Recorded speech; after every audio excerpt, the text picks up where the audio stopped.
La légende de Gaara et Genêt. Il était une fois, dans un monde où les éléments régnaient en maître, une princesse nommée Gaara.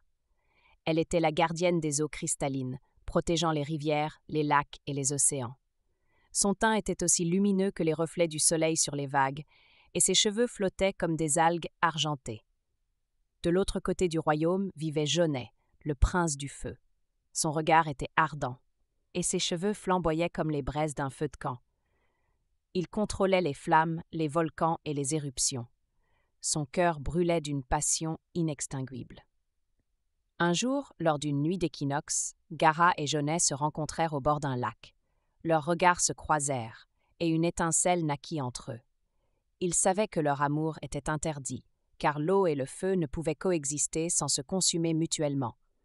Pourtant, ils se retrouvaient en secret, à l'abri des regards. Gaara écoutait les crépitements du feu dans les bras de Genêt et il se perdait dans la douceur de ses yeux azur. Ils partageaient leurs rêves, leurs espoirs et leurs larmes. Mais la reine des éléments, jalouse de leur amour, décida de les séparer. Elle lança une malédiction sur Gaara, la condamnant à se transformer en cascade d'eau éternelle, incapable de toucher la terre ferme. Genêt, quant à lui, fut emprisonné dans un volcan en éruption, condamné à brûler sans fin. Pendant des siècles, Gaara pleura sa séparation d'avec Genêt, formant des arcs-en-ciel avec ses larmes.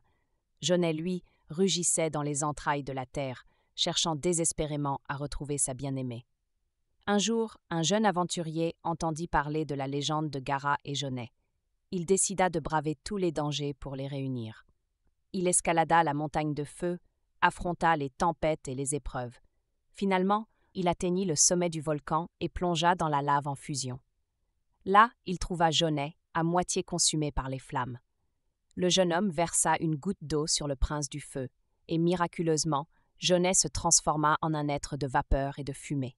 Ensemble, ils se précipitèrent vers la cascade de Gaara.